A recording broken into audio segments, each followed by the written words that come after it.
Hello guys, तो कैसे हैं आप लोग। तो आज मैंने एसएससी सिलेक्शन पोस्ट का एग्ज़ाम दिया था 12th लेवल वाला, और उसका रिव्यू देने वाला हूँ। काफ़ी ज़्यादा अलग टाइप का एग्ज़ाम आ गया था।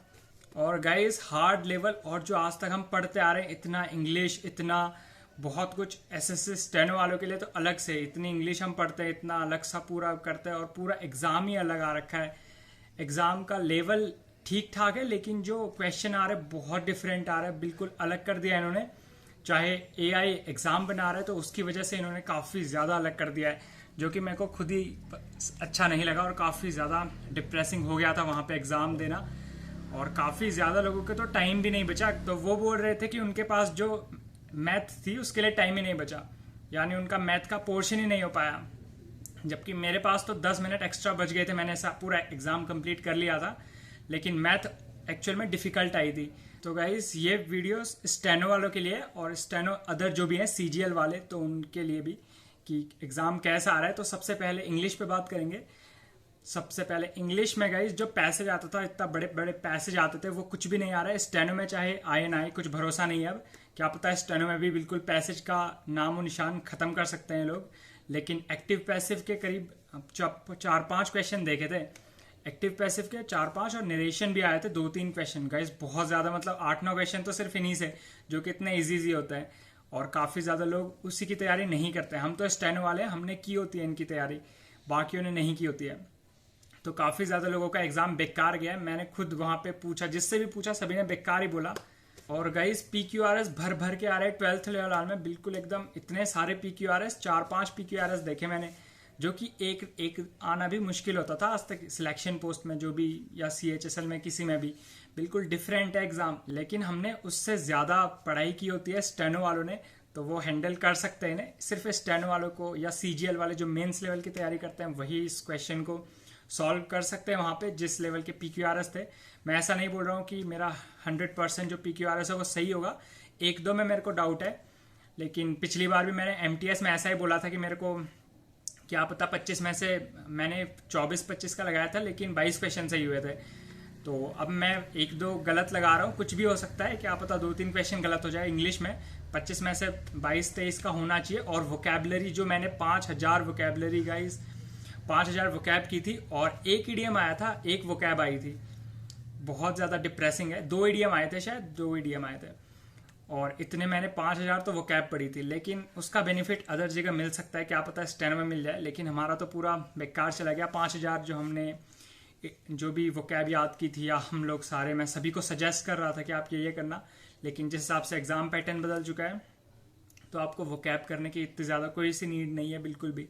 आप वोकैब छोड़ सकते हो, बस नरेशन एक्टिव पैसिव करो। मेरे को इतना ज़्यादा डिप्रेसिंग नहीं हुआ, क्योंकि मेरा मैथ मैंने पहले GD के लिए बहुत पढ़ी थी। मैथ का लेवल बता देता हूँ, मैथ का लेवल काफ़ी हार्ड था, मैथ का लेवल। और एडवांस के तो मैंने भी क्वेश्चन नहीं किया, एडवांस के 4-5 क्वेश्चन थे। तो 25 में से करीब 17-18 मैं मान के चल रहा हूँ, क्योंकि काफ़ी ज़्यादा मैथ तो एडवांस लेवल की थी। अब लोग बोल रहे हैं कि मैथ छू ही नहीं पाए, तो भाई किस लेवल का होगा। लेकिन मैंने मैथ के क्वेश्चन भी किए थे, फिर मेरे पास 10 मिनट बच गए थे। तो मतलब एग्ज़ाम का लेवल था वो लेवल, अब कट ऑफ बिल्कुल कम आएगी। और मेरे ओवरऑल अटैम्प्ट 85-89 होंगे, 89 ऐसे कुछ अटैम्प्ट है। अच्छे से मैंने लास्ट में देखा नहीं था। और गाइस, मैथ में जो बिल्कुल एडवांस मैथ होती है ना, साइन थीटा, कॉस थीटा, उसके एडवांस लेवल, NDA लेवल के क्वेश्चन आए थे। मैंने NDA में भी वो क्वेश्चन पढ़े थे, लेकिन अब मेरे 2 साल हो गए NDA की तैयारी छोड़े हुए, तो मैं भूल चुका हूँ उन क्वेश्चन को। लेकिन मेरे को रिलेवेंट लग रहे थे वो NDA के पेपर से। तो वो ज़्यादा नहीं थे, वो 2-3 ही थे ऐसे लेवल के क्वेश्चन, काफ़ी ज़्यादा हायर लेवल के थे। तो उन्हें सभी ने छोड़े होगा। मैथ्स तो लोग छू ही नहीं पाए, तो ये तो हायर लेवल के क्वेश्चंस थे, जो मेरे से भी नहीं हुए, लेकिन मैंने तब किए थे NDA के लिए। तो मेरे को थोड़ा लगा कि भाई NDA लेवल का एग्ज़ाम है। और 17-18 तो मेरे को लग रहा है इतने सही होने चाहिए मेरे। और 85 मेरा, 87-89 ऐसा कुछ मेरा ओवरऑल अटैम्प्ट है। और मेरा तो अच्छे से रिवीजन भी नहीं था मैथ का। एक दो मेरे से प्रॉफिट नहीं, जो SI वाले क्वेश्चन होते हैं 5%, 7%, वो एक गलत, मतलब वो मैंने अटेम्प्ट ही नहीं कर पाया। तो मतलब लेवल हाई है काफ़ी। मैंने बहुत मैथ पढ़ी है, बहुत ज़्यादा, फिर भी मेरे से ऐसे हो रहा है।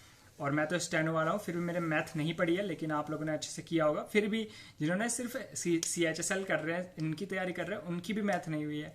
पता नहीं किस लेवल का एग्ज़ाम था। और एग्ज़ाम सेंटर पे जो हमारे साथ एक्चुअल, जो हम बोल रहे थे कि तबेला वाला, तबेले जैसा कुछ एग्ज़ाम सेंटर आ रहा है, ऐसा कुछ था नहीं। और उसका मैं अलग से वीडियो बना दूंगा कि कैसा एग्ज़ाम रह रहा है। और मेरे अकॉर्डिंग टीसीएस को फिर से आ जाना चाहिए। एडिक्वेटिव बहुत ज़्यादा गाइस, पेन थे वो 1 रुपए के भी नहीं थे, 1 रुपए से भी सस्ते थे। तो उसके बारे में बता दूंगा मैं, बहुत ज़्यादा घटिया एक्सपीरियंस था। और गाइस जीएस में कैसे क्वेश्चन आ रहे थे, जीएस में काफ़ी ज़्यादा हार्ड क्वेश्चन थे। जो हम सोच रहे थे ना इतना ज़्यादा ईजी होगा, स्टेटमेंट बेस्ड क्वेश्चन तो मेरे से एक भी नहीं हुए गाइस। 2-3 आए थे स्टेटमेंट वाले कि आपको पूरा स्टेटमेंट देते हो, पहले से भी देते थे, वो टीसीएस भी देती थी। तो इतना ज़्यादा मेरे को डिफिकल्ट नहीं लगा, 2-3 ही थे, तो इतना ज़्यादा घबराने की ज़रूरत नहीं है। और बेसिक क्वेश्चन भी आ रहे हैं जो आपको पीवाईक्यू में नहीं दिखे मेरे को। क्वेश्चन पीवाईक्यू वाले नहीं भी हो सकते हैं। एक जो पृथ्वी घूमती है वो किस वजह से घूमती है, वो वाला क्वेश्चन भी आया था। और गाइस रीजनिंग तो मेरे को तो इजी लगती है, क्योंकि मेरे रीजनिंग में क्वेश्चन गलत नहीं होता है। मैंने स्टेनो के लिए भी बहुत ज़्यादा रीजनिंग पढ़ी है, और स्टेनो में भी कितनी हार्ड लेवल की रीजनिंग होती है आप लोग जानते हो। तो करीब 23-24 तो रीजनिंग में तो सही हो जाएंगे इतने क्वेश्चन। लेकिन 1-2 जो आया था वो ईमेल वाले क्वेश्चन आते हैं ना गाइस, 3 परिकल्पना वाला आया था, परिकल्पना, कटौती और मान्यता, और एक और था, उनमें कौन सा अलग है। तो ये मेरे को समझ नहीं आया, मैंने परिकल्पना कर दिया था। एग्जाम का प्रेशर भी, मेरे को प्रेशर भी नहीं था इस टाइम पे, क्योंकि बहुत ज़्यादा प्रेशर होता है ना, फिर दिमाग खराब हो जाता है। तो प्रेशर नहीं था, तो इस वजह से एग्जाम अच्छा भी गया था। और गाइस रीजनिंग में ना बहुत ज़्यादा इररिलेवेंट क्वेश्चन नहीं थे, मतलब ठीक ठाक थे। जैसे हम, और आप प्रीवियस ईयर कर रहे हो ना तो आप कर लोगे, लेकिन 3-4 क्वेश्चन हो सकते हैं जो आपसे छूट जाएं। काफ़ी ज़्यादा लोग बोल रहे थे 20-21 क्वेश्चन किए उन्होंने रीजनिंग में। तो मतलब रीजनिंग भी टफ थी, मतलब ठीक ठाक थी, जो हम आज तक देखते आ रहे हैं उससे तो ठीक ठाक थी।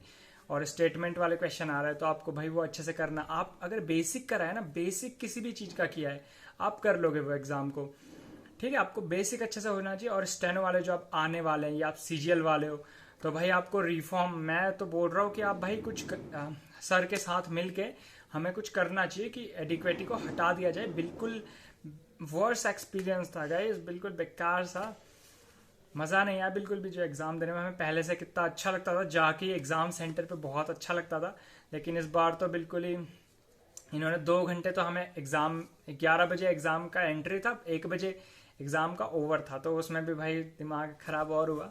तो काफ़ी ज़्यादा बेकार था। तो हमें एडिक्वेटी से अब मूव करना चाहिए।